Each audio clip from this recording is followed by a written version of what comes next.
Today I was reviewing a script that caught my attention not because of the betrayal, the trails are common, but because of how quietly this man dismantled two people's futures without ever raising his voice. The weapon he used was a legal structure most people never think about until it's too late, right here on his eternal diary. The first thing Ethan Rowe noticed when he stepped off the plane at Heathrow was the smell of jet fuel mixed with wet concrete, and how that combination, sharp and industrial and somehow honest, felt more like home than the house he'd left behind in Atlanta.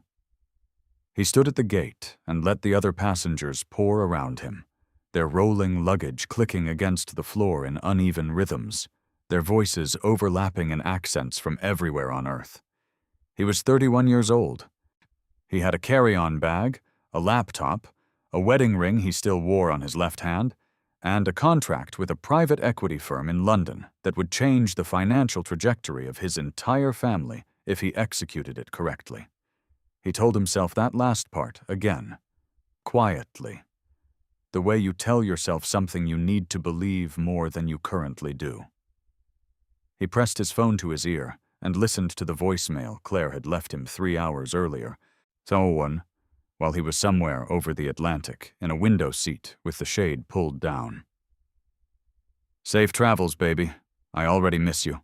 Come back to me." Her voice was warm, unhurried, the voice of a woman with nothing to hide. He saved the voicemail. He didn't know why he saved it. He told himself it was sentiment. He told himself it was love. He told himself a lot of things in those early weeks in London. Because the alternative, sitting alone in a furnished flat in Canary Wharf and wondering why the warmth in her voice felt slightly performed, was a thing he wasn't ready to do yet. So he worked instead.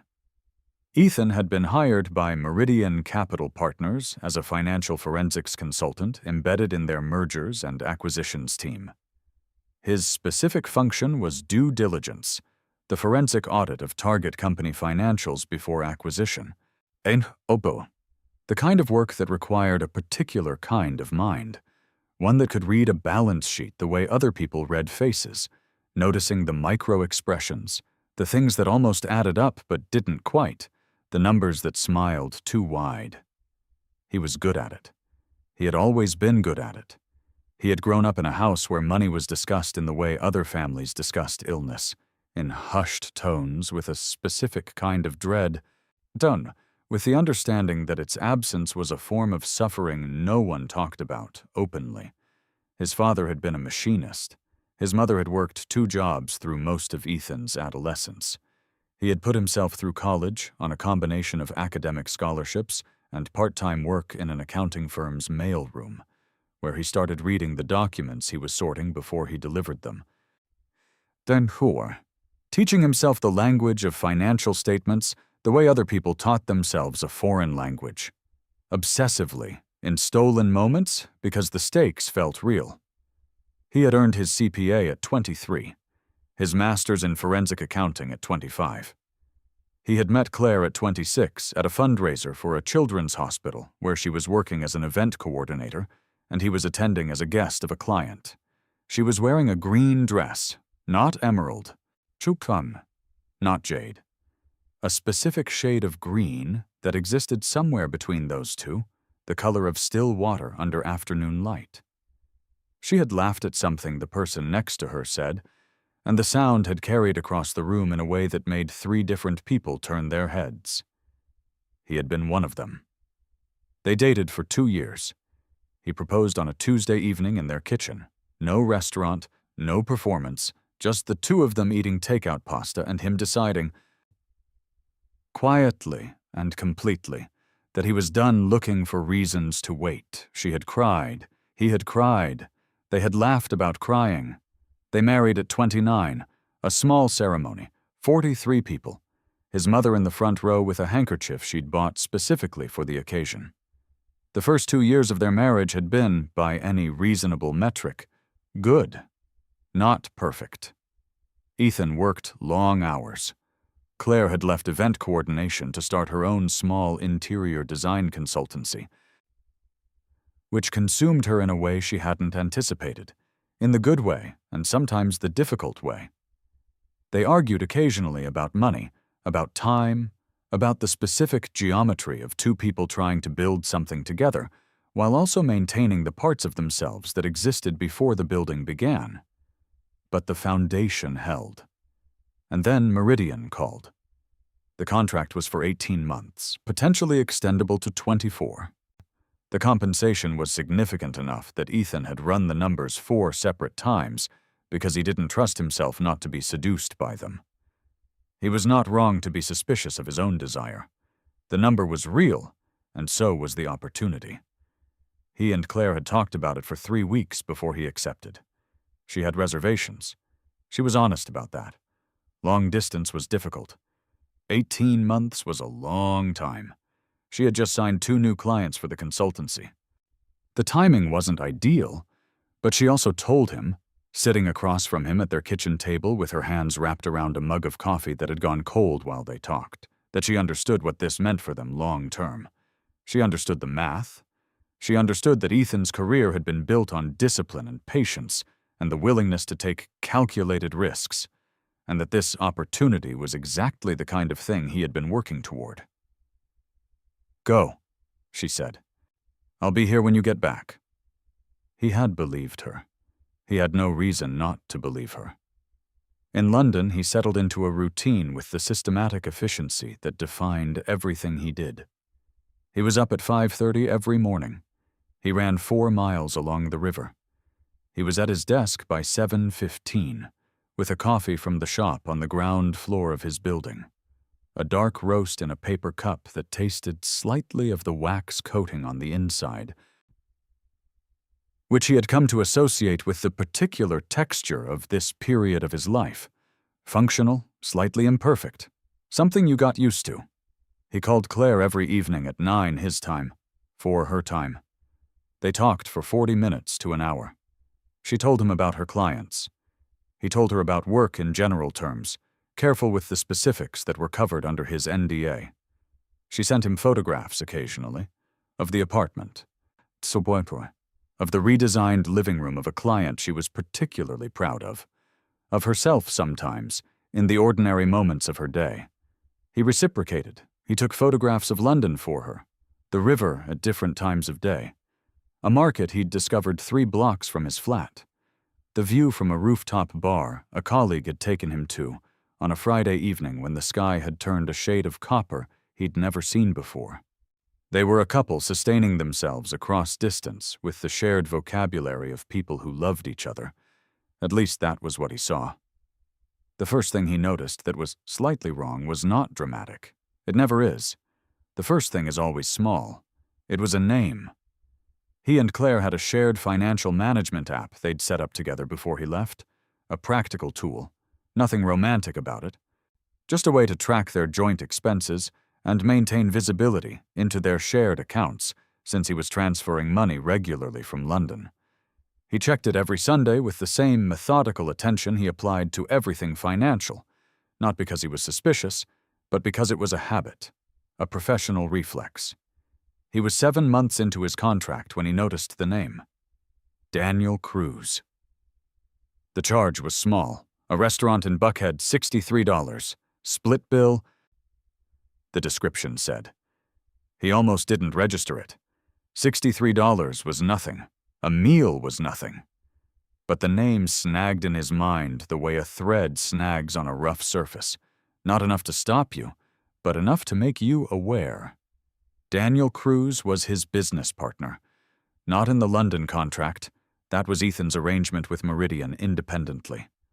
Daniel was his partner in a smaller venture they had started together 2 years earlier, a commercial real estate consulting firm called Rowe Cruz Analytics. The firm had 4 employees, a modest but growing client list, and an operating account to which both of them had access. Ethan and Daniel had been friends since graduate school.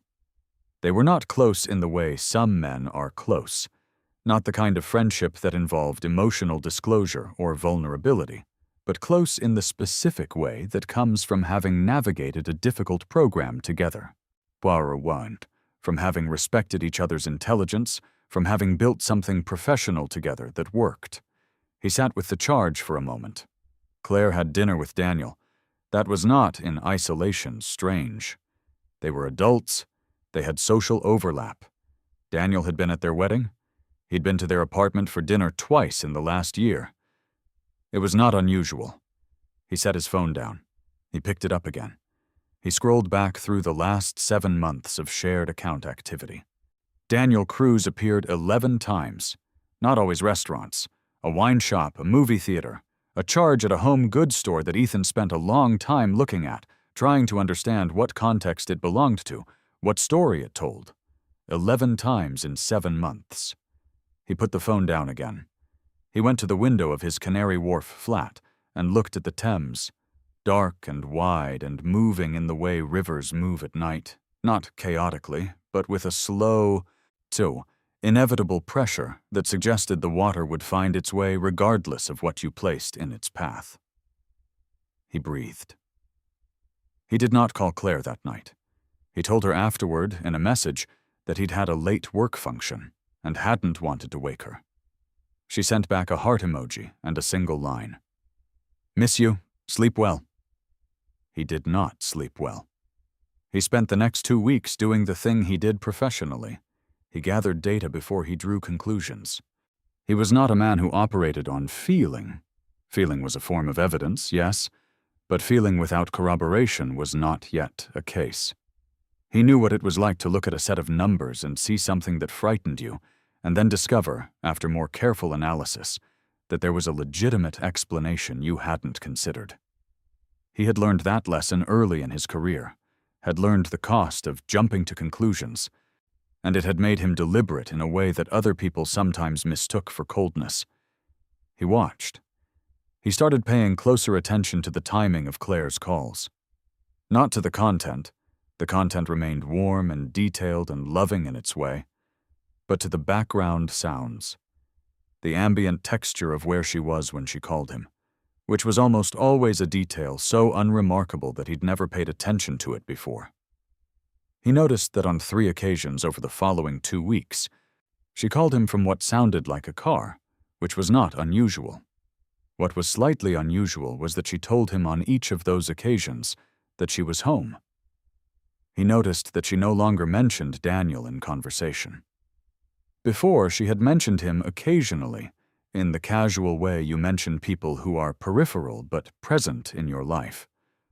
Daniel wants to grab coffee to catch up, or Daniel asked about you. The mentions had stopped sometime around month 5. People stop mentioning someone when that person has moved into a category where mentioning them creates risk. He was not yet certain. He needed more. He flew back to Atlanta for a long weekend in month 8, unannounced. He had planned to tell Claire. He had drafted the message twice. And then something in him. Not paranoia, he would tell himself later, but professional instinct. The same thing that made him look twice at numbers that almost added up, had made him delete the drafts. He arrived at 11 in the morning on a Thursday. He took a cab from the airport. He let himself into the apartment with his key. The apartment was empty.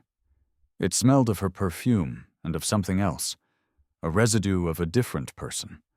The specific combination of soap and fabric and presence that a space retains after someone has recently occupied it. He could not have articulated it precisely, but he had grown up in small houses where the smell of a space told you who had been there.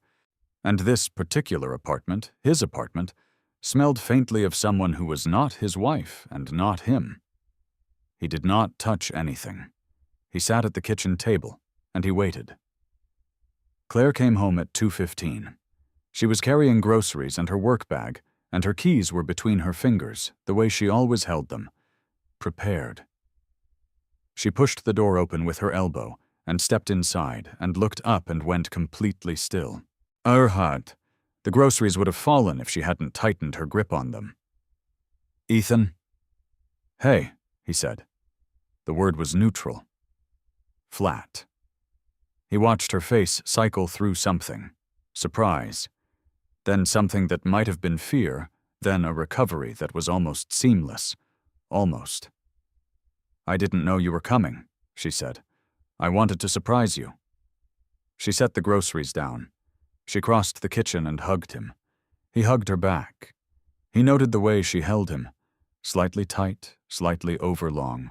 The way you hold someone when you are compensating for something. "I've missed you so much," she said into his shoulder. "I missed you too," he said. He meant it. That was the complicated part. He genuinely missed her. He missed the version of her he had believed in for 3 years, the woman in the green dress who laughed loudly at fundraisers and cried on a Tuesday in their kitchen and told him to go do the thing he needed to do and promised she would be there. He did not mention Daniel. He did not mention the charges. He spent 3 days with her, and he was warm and present and attentive, and he watched her in the way he watched numbers, looking for the thing that didn't quite add up. He found it on the 2nd day. He woke up at 3 in the morning to use the bathroom and noticed her phone was not on the nightstand where she always kept it. He found it in the kitchen on the counter, screen down. He did not look at it.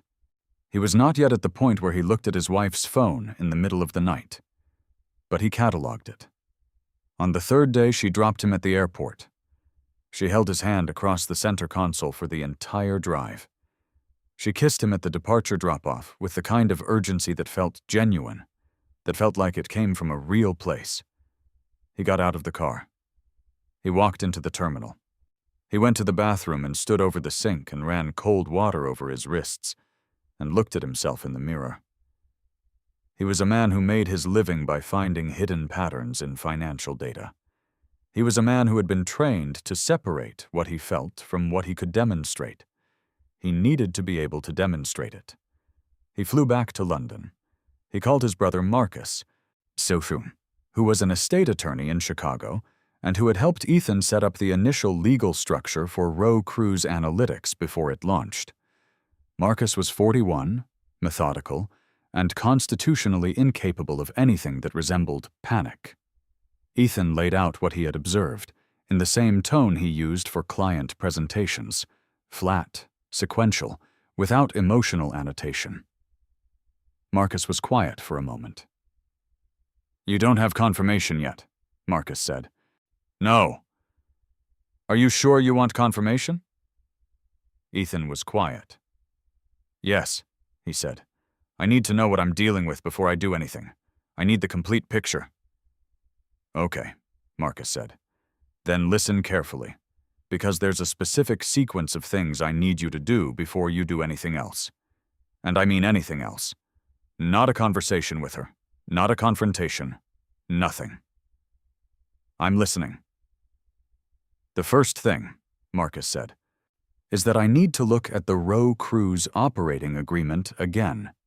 The original one, from when you two set up the partnership. What are your current rights if a partner acts in bad faith? Or if there's a conflict of interest? Do you remember how we structured that?" Ethan did remember. He had been thorough in the original negotiation, which Marcus had handled. The operating agreement contained a clause, standard in forensically structured partnerships, that allowed either partner to trigger a forensic audit of the firm's books at any time, with cause. It also contained a breach of fiduciary duty provision. "Right," Marcus said, after Ethan confirmed. "So the first thing is that we preserve that. You don't tip your hand. You go back to London. You keep everything normal. And I'm going to have a forensic accountant, not you. Because you're too close to this, quietly begin reviewing the Rowe Cruise financials from the last 18 months. Not because we expect anything, but because if there's something there, we need to know, and we need to know before you make any personal decisions." "You think there might be something in the business accounts?" "I think," Marcus said carefully, "that a man who is willing to cross one line with your wife might have already decided that crossing lines is acceptable. I've seen this pattern before. It's not always about the business, but sometimes the personal and the professional betrayals run parallel." Ethan sat with that. "How long?" he asked. "Give me 6 weeks." He gave Marcus 6 weeks. It was the longest 6 weeks of his life, Not because of the uncertainty about Claire. He had made his peace in a quiet, internal way with the likelihood of what he was going to find, but because of the waiting itself. He was not built for waiting without action. He was built for analysis, for identifying the problem and moving on it. He worked, he ran. He made his calls to Claire at 9 every evening and was warm and present and told her he loved her and to listen to her say it back and filed away the particular quality of her voice when she said it. The slight softness at the edges that he had always believed was intimacy and now heard differently. In week 4, Marcus called him. "I need you to sit down," Marcus said. Ethan was already sitting. "We found something in the Roe Cruise accounts," Marcus said. "Our forensic accountant, her name is Delia Park, she's one of the best I've ever worked with. She found a pattern of irregular disbursements starting approximately 14 months ago. Small amounts initially, structured to stay under the reporting threshold, then gradually larger. They were categorized as consulting fees to 2 different vendor accounts. Both fake," Ethan said. It wasn't a question. Both fake. The vendor accounts are LLCs registered in Delaware with no verifiable business activity. The money is being drawn out through those LLCs and ending up, through 2 transfer steps, in a personal account. The personal account belongs to a holding company registered in Nevada. Who owns the Nevada holding company? We're still tracing it, but the signatory on the Delaware LLCs, one of them, is Daniel Cruz. Ethan was quiet for a long time. "How much?" he said. "Over 14 months. Based on what Delia has reconstructed so far, approximately $230,000. He felt something move through him, not rage. Rage was too unfocused, too hot. What he felt was more like the temperature drop you feel in a room when someone opens a window in winter. Sudden, clarifying, everything sharpened by the cold. "The other signatory on the second Delaware LLC," Marcus said. "The one Delia found yesterday. That name is Claire Roe." The room did not spin. Ethan was not the kind of man whose rooms spun.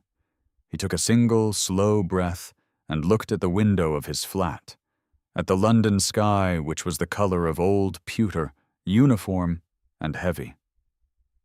"She's involved in the financial scheme," he said. "It appears so. We need more time to establish the full picture, but yes, it appears that Claire has a direct financial interest in one of the LLCs that has been systematically drawing money from your partnership." He thought about the green dress. He thought about her crying in the kitchen when he proposed. He thought about 43 people and his mother's handkerchief. He thought about the way she had held his hand across the center console and kissed him at the airport with the urgency that felt genuine. He was a man who read numbers for a living. He had just read the most expensive number of his life. "Marcus," he said, "I need you to explain to me, very carefully, everything we're going to do next, in the right order. Starting from the legal structure." "I know," Marcus said. "And I need you to understand something before we start. What I'm going to walk you through is not emotional. It's not about punishment. It's about protecting what is legally yours and positioning yourself for what comes next. Can you be that person right now?" Ethan thought about it. "Yes," he said. "I've been that person my whole life. What happened over the following 8 weeks was the most precise and controlled piece of work Ethan had ever done. And that was not nothing, given that he had spent the last 8 years conducting forensic audits for companies valued in the hundreds of millions. The first step was the preemptive asset quarantine. This was Marcus's particular area of expertise, the intersection of estate law and business entity structure. The specific mechanisms by which assets could be legally ring-fenced before any claim was made against them. When Ethan and Marcus had originally structured Roe Cruise, Marcus had insisted on a provision that Ethan had not fully understood at the time, but that Marcus had explained as standard protection for a business with 2 partners.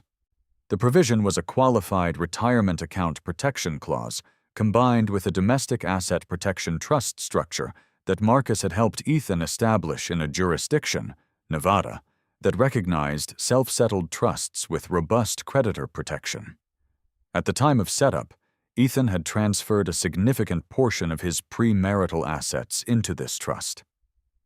The trust predated the marriage by 8 months. Under Nevada trust law, an assets held in a properly structured DAPT for a period of 2 years or more were substantially protected from both creditor claims and equitable distribution in divorce proceedings, subject to specific conditions that Marcus had been careful to satisfy.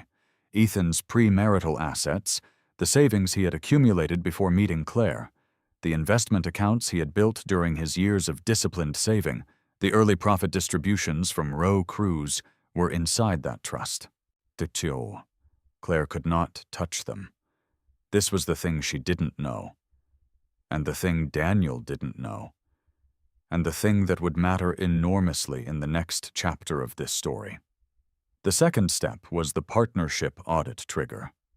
Under the Roe Cruise operating agreement, Ethan had the right to demand a formal forensic audit with cause, which Delia Park's preliminary findings more than satisfied. Marcus filed the audit demand with Roe Cruise registered agent and delivered formal notice to Daniel via certified mail to his registered business address. The demand included a preliminary list of the suspicious disbursements Delia had identified, with supporting documentation.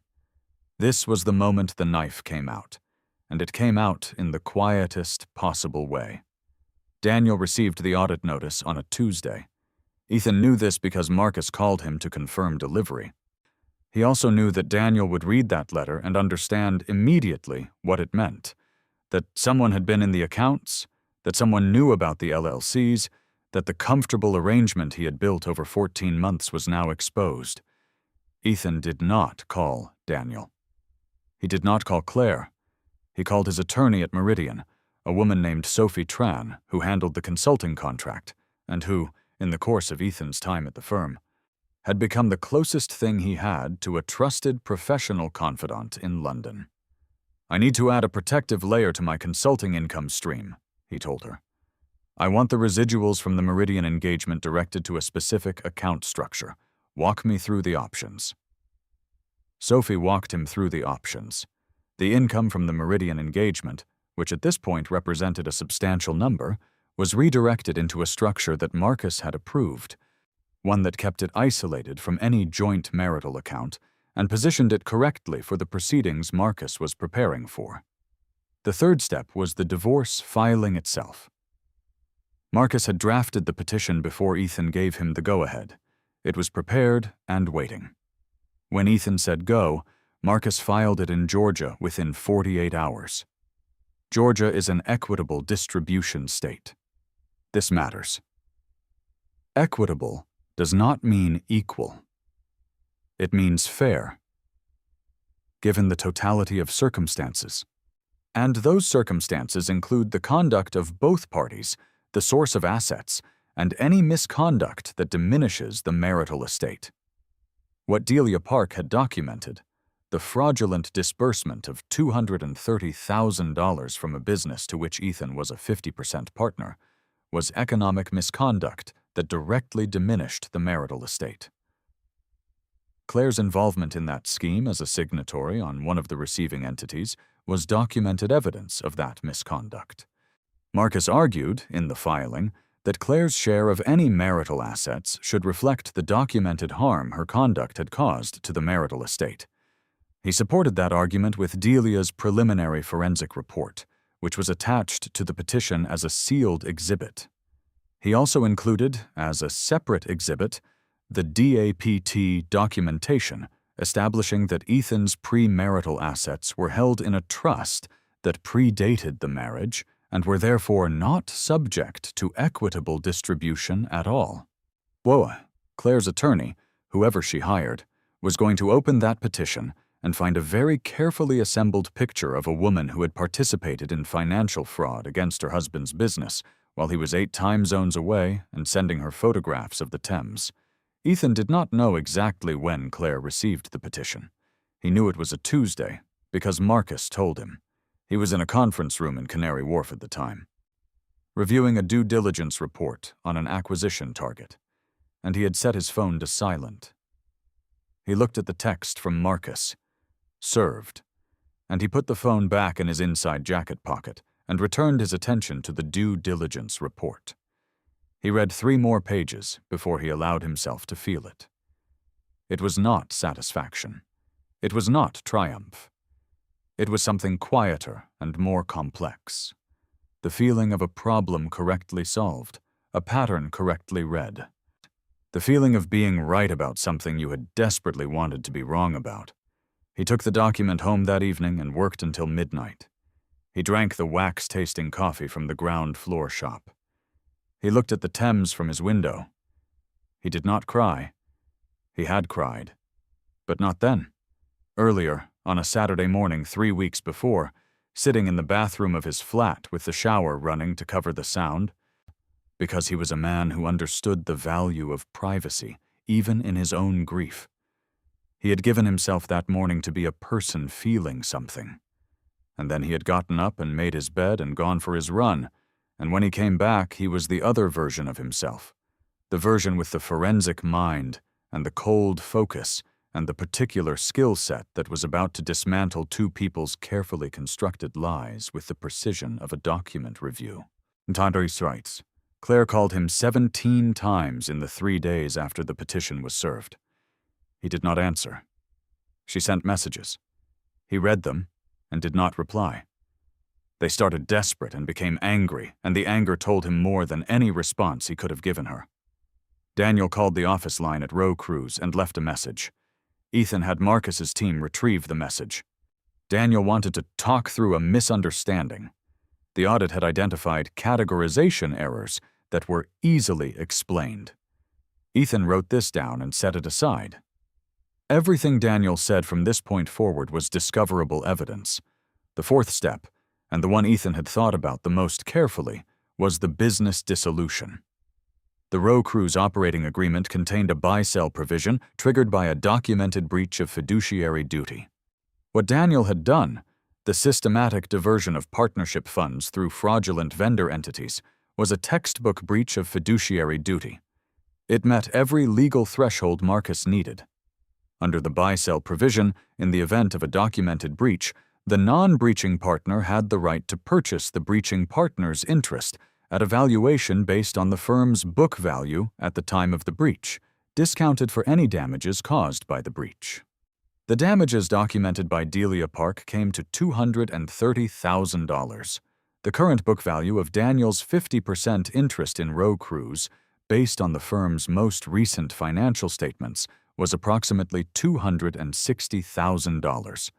Marcus sent Daniel a formal notice exercising the buy-sell provision and establishing the adjusted purchase price, which, after the documented damage offset, amounted to $30,000.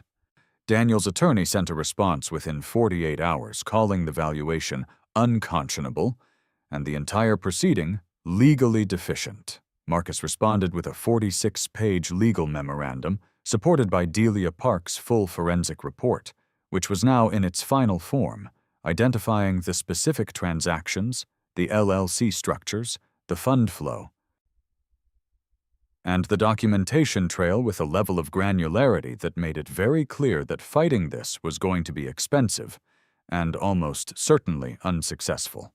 Daniel's attorney stopped responding for 11 days. During those 11 days, Ethan finished the first phase of his Meridian engagement, which had gone sufficiently well that the firm offered him an extension, not 18 months, not 24, but an open-ended senior consulting arrangement with a substantially elevated daily rate that Marcus had helped him structure as a personal services agreement directed to his own consulting LLC, which was properly isolated from any marital assets. He accepted the offer. He also, during those 11 days, had a call with Delia Park. He had not spoken to her directly before. Marcus had managed the engagement. But Ethan had requested the call specifically because he wanted to understand something. "The Nevada Holding Company," he said. The one that the transferred funds ended up in after the 2 intermediary steps. You said you were still tracing it. Yes, Delia said. Her voice was precise and dry, the voice of someone who had been doing this long enough to have lost any capacity for outrage at what she found. We completed that trace last week. The Nevada Holding Company, you'll find this in the supplemental report I sent Marcus, is managed by Daniel Cruz and co-owned at a 30% interest by Claire Rowe under her maiden name. Ethan noted that. Under her maiden name, he said. Registered before your marriage. The entity itself predates the marriage by 4 months. He sat with the timeline. Claire had set up an entity under her maiden name 4 months before they got married. That entity had later become part of a scheme to divert money from his business.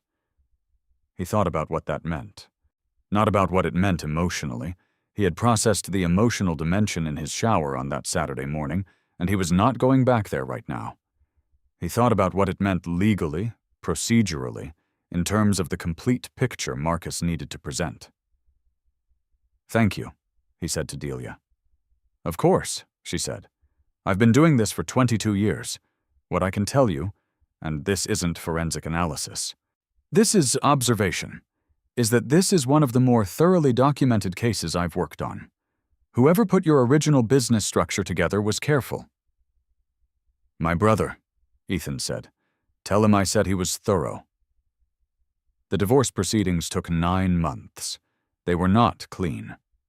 Claire hired a competent attorney, a woman named Patricia Holt, who had a reputation in Atlanta for aggressive, equitable distribution arguments, and Patricia fought on every front she could find. She argued that the DAPT was invalid because Georgia courts should not recognize Nevada trust law in a Georgia divorce proceeding. Marcus had anticipated this argument and had case law, statutory authority, and a published law review article specifically addressing the interplay of Nevada DAPT statutes and the full faith and credit clause ready to go. She argued that Claire's involvement in the LLC was not knowing participation in fraud, but passive co-ownership she had not actively managed. And Delia's forensic documentation, the email trail she had recovered from one of the LLC's registered email accounts, showing Claire's active coordination with Daniel on fund transfers, made that argument very difficult to sustain. She argued that the Meridian income earned during the marriage was marital property subject to equitable distribution. Marcus acknowledged that the Meridian income earned during the marriage was potentially marital property, and directed the court's attention to the fact that the documented fraud against the marital estate, Claire's fraud, substantially exceeded the Meridian income available for distribution, and argued that equitable distribution should account for that misconduct. The court agreed, substantially. What Claire received in the final settlement, after 9 months of litigation, was her own personal property. Her consultancy business, which had 4 clients and modest revenue, and a single joint account that had contained roughly $38,000 at the time of filing, which the court distributed equally, $19,000. The DAPT assets were untouched. The Meridian income structure, properly documented as separate property and partially offset against the fraud damages, was untouched. The Rowe Cruz business, which now had a new name, Rowe Analytics, was untouched. Thundan, with Ethan as its sole owner, Daniel having accepted the adjusted buyout, rather than face the civil fraud action that Marcus had prepared and held in reserve. Daniel's settlement was the buyout for $30,000 and a signed agreement with a non-disparagement clause and a confidentiality provision that Marcus had crafted with the precision of a man who understood exactly which words to include and which to leave out. Daniel also faced a separate matter. Adelia's forensic report had been provided to the Georgia Secretary of State's office and to the IRS for their independent review of the fraudulent LLCs and the associated tax filings. Ethan had not initiated that referral personally.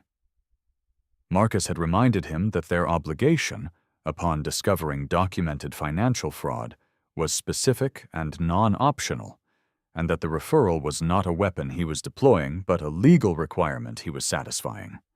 That was technically true. Ethan did not argue the distinction too carefully. The criminal implications of that referral were not his concern to manage. They belonged to Daniel and to the agencies now in possession of Delia Park's 46-page forensic report. On the day the divorce was finalized, Ethan was in London. He received the confirmation from Marcus at 6 in the morning his time. He read it and replied with a single message. "Thank you. Send the invoice." He went for his run. The river was low and the air was cold, and there was a particular quality of London morning that he had come to recognize. The city still assembling itself. The lights of the office buildings coming on in sequence along the north bank. The water silver and indifferent. He ran his 4 miles. He came back. He showered. He made coffee from a proper machine he had eventually bought to replace the ground floor shop's wax cup offering, and the coffee was better, substantially better. And he drank it standing at the window looking at the water. He thought briefly about the green dress. Then he thought about what came next. He had money. He had his business back, sole ownership, no partner whose interests he needed to navigate. He had a senior consulting arrangement with one of the most respected private equity firms in Europe. He had a debt that had performed exactly as Marcus designed it to perform. He had a clean set of accounts, a clear professional trajectory, and 18 months of London under his belt that had taught him things about the international capital markets that he would not have learned any other way. He put the coffee mug down. He sat at his desk and opened his laptop. There was a new due diligence file waiting, a mid-market manufacturing company in the Netherlands that Meridian was considering as an acquisition target. He opened the first financial statement and began to read. The numbers were organized clearly.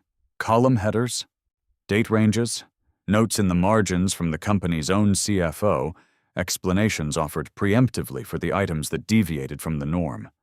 He read the first page, then the second. On the third page, in the operating expenses section, there was a line item for consulting fees that was structured in a way that looked, on first reading, entirely reasonable. But the categorization was slightly off.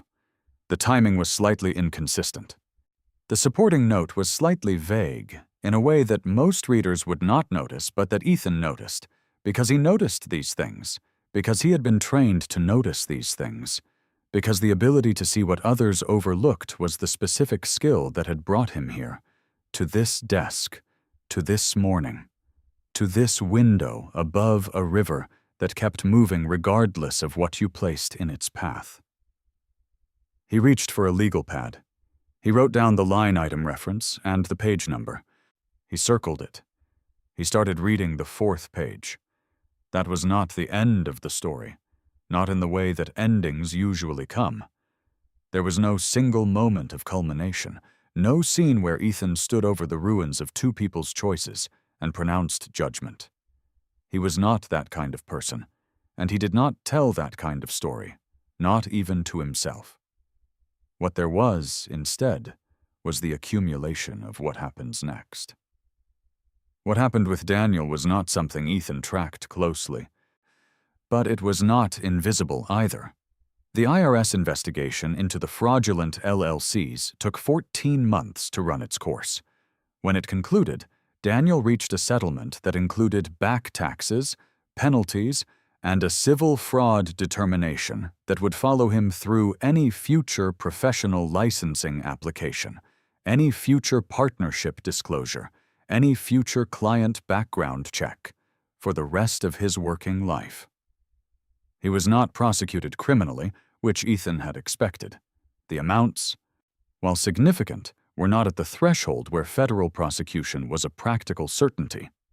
And Daniel had cooperated extensively with investigators once it became clear that cooperation was his only remaining option. Ethan knew this because Marcus kept him minimally informed as needed. He did not follow it actively. It was a completed file. Claire was a different matter.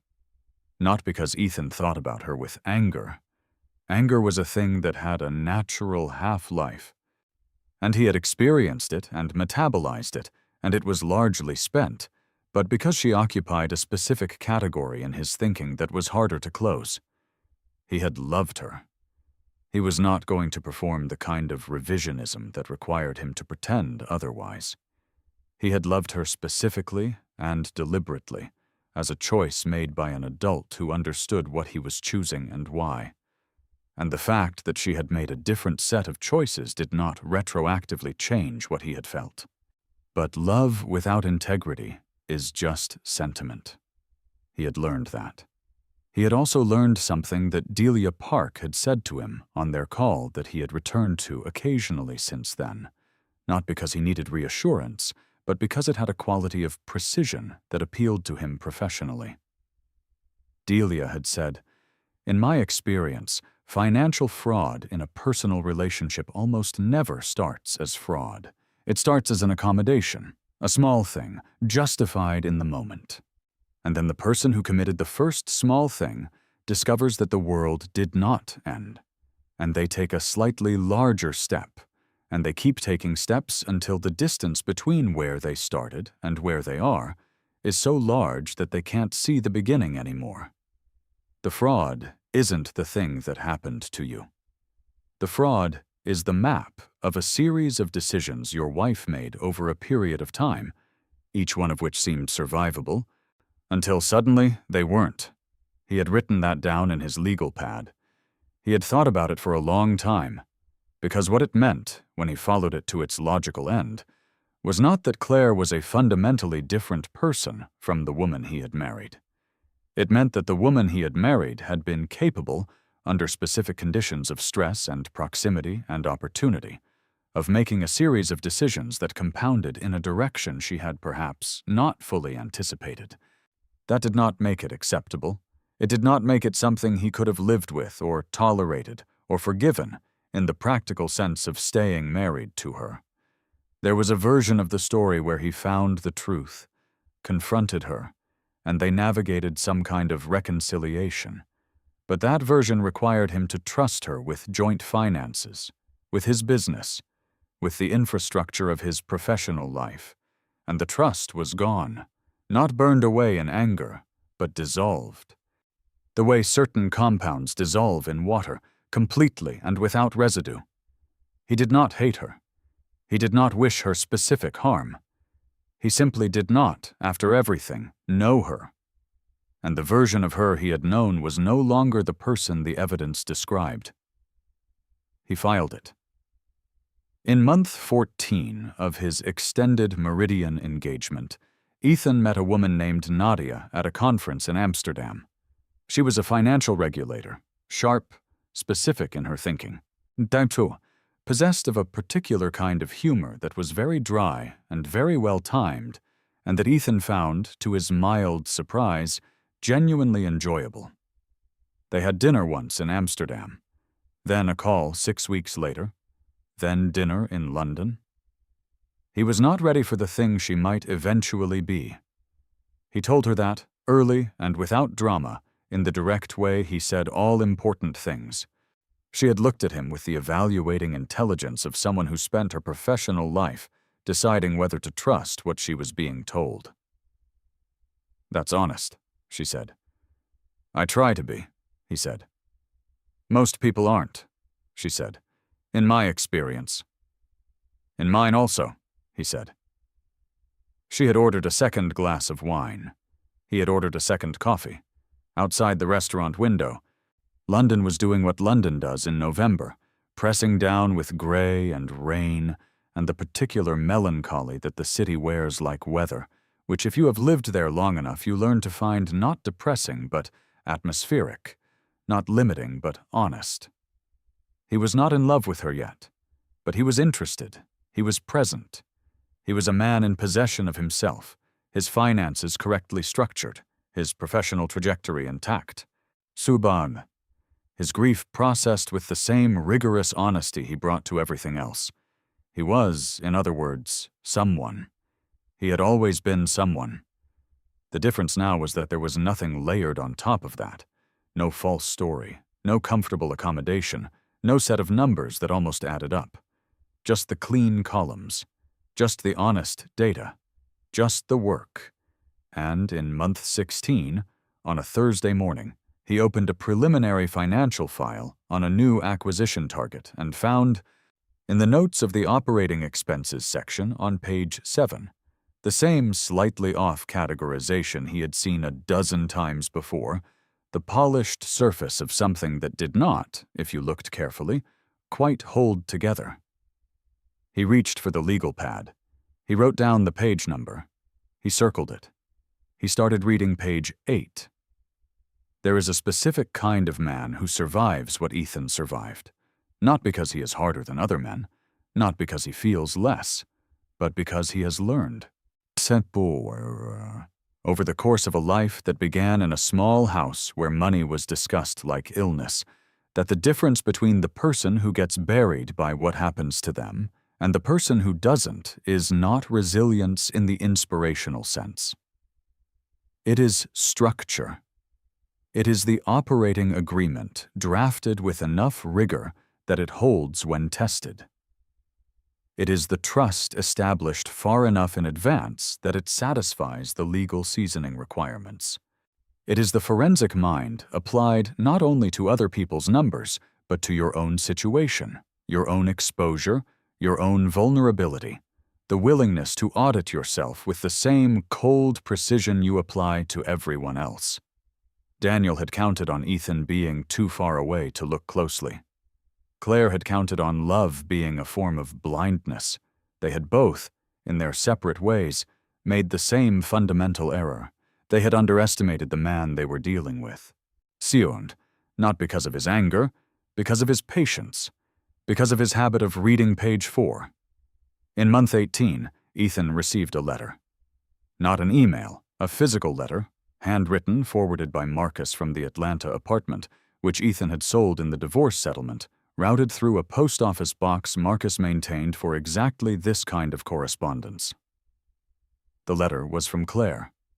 He held it for a while without opening it. He felt the weight of it, thin, a single sheet. The kind of letter that doesn't need to be long to say whatever it needs to say. He set it on his desk. He finished his coffee. He reviewed 3 pages of the Netherlands acquisition report. He noted 2 additional items for the legal pad. Then he opened the letter. She wrote that she didn't expect him to read it. She wrote that she wasn't going to explain or justify, because she had been through enough litigation to understand that her explanations had already been systematically taken apart in a room she hadn't been allowed to feel present in.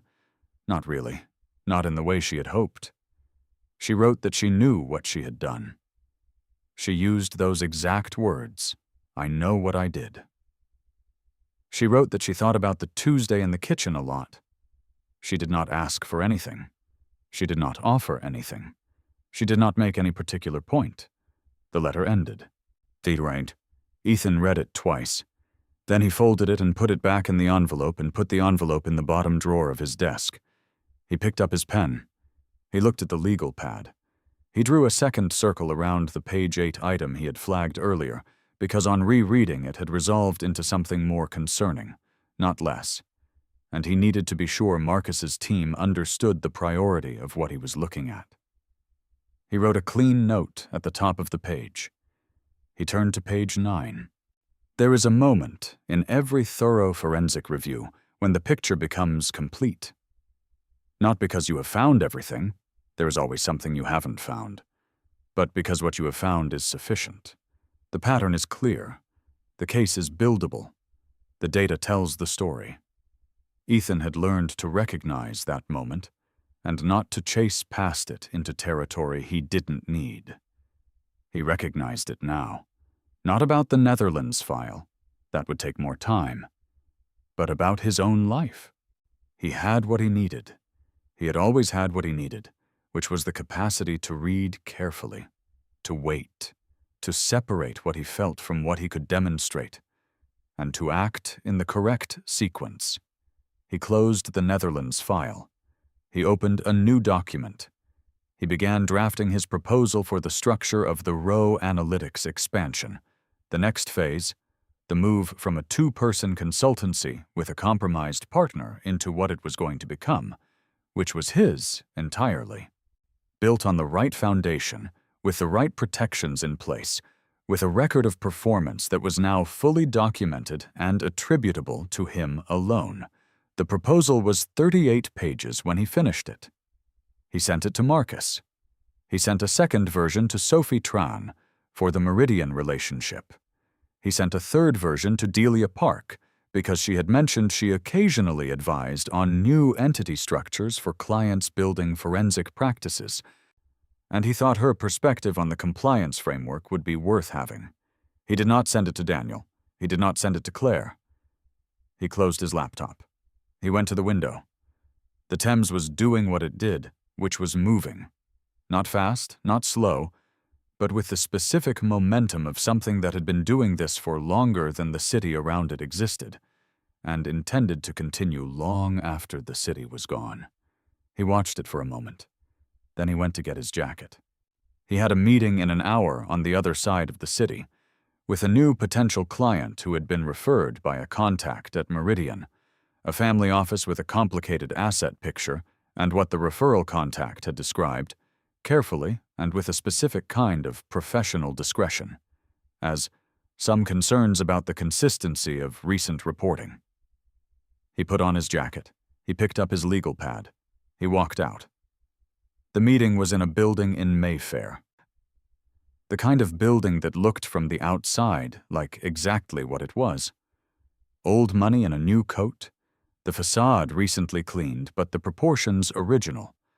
The kind of proportions that English architects used to produce before they started producing what English architects currently produce. Ethan arrived 4 minutes early and stood outside for 2 of those minutes looking at the door, not because he was nervous, but because he had a habit of standing outside unfamiliar rooms for a moment before entering, a way of granting himself the transition. The family office was managed by a man named Gerald Hartwell, who was 63 years old and had the manner of someone who had spent his entire adult life in rooms that were trying to impress him and who had stopped being impressed roughly 40 years ago. He shook Ethan's hand with the brief, decisive grip of a man who did not perform warmth for people he hadn't decided to trust yet. Ethan respected that immediately. "I've reviewed your background," Gerald said, before they had fully settled into their chairs. "Meridian speaks highly of you. More specifically, they speak highly of a particular quality. They say you find things that other people don't find." "I find things that are there," Ethan said. "Most people don't find them because they're not looking in the right places." Gerald considered that. "Where are the right places?" Gerald asked. "They vary by situation," Ethan said. "But in general, the notes, the categorizations, the things that look normal on first reading but don't entirely hold up on the second." Gerald looked at him for a long moment. "Someone has been managing a portion of our family's investment portfolio," Gerald said, "for the last 9 years. He's a trusted advisor, has been for a long time, but in the last 18 months, some of the performance reporting has been, as I put it to my attorney, slightly inconsistent with what we are able to independently verify from the underlying custodial accounts." "Slightly inconsistent?" Ethan repeated. "That is the polite, professional framing," Gerald said. "My wife, who does not use polite, professional framing, says the numbers don't add up." Ethan opened his legal pad. "Tell me about the notes," he said. "The footnotes in the reporting. Are they detailed or sparse?" Gerald blinked slightly. "Sparse," he said. I accepted that. A trusted advisor doesn't feel the need to over-explain." "A trusted advisor who has something to hide also doesn't over-explain," Ethan said. "The difference is in the specific patterns of what they don't explain. Torn, walk me through the last 18 months of reporting and tell me exactly what the footnotes say." Gerald reached for a folder. Ethan uncapped his pen. He was ready. He was entirely himself. Calm, structured, deliberate. the product of a specific set of experiences that had taught him exactly how much could be hidden in a number that almost added up, and exactly how to find it. Gerald opened the folder. Ethan looked at the first page. On the third line of the second paragraph, he saw it.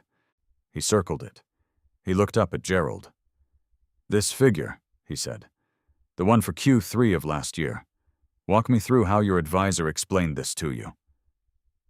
Gerald looked at the line. "He said it was a timing difference," Gerald said. "A settlement delay." "It's not a timing difference," Ethan said. Gerald was quiet for a moment. "What is it?" he said. Ethan set down his pen. "It's the beginning of a much longer conversation," he said. "One we should probably have with your attorney and your custodial bank in the room." Gerald looked at him for a long moment. Something shifted in his expression. Not fear, exactly, but the specific gravity of a person who has been told something they had suspected and had not, until this moment, allowed themselves to fully confirm. "How long will this take?" Gerald asked. "Depends on what we find," Ethan said. "In my experience, the honest answer to that question is long enough to do it right." Gerald nodded. He picked up his phone and pressed a button. "Patricia," he said to whoever answered. "Push the next 2 hours. We're going to need them." He set the phone down. He looked at Ethan. "Where do we start?" he said. Ethan turned to the next page of the folder. "Page 3, he said. "The operating expenses summary. Let's start there."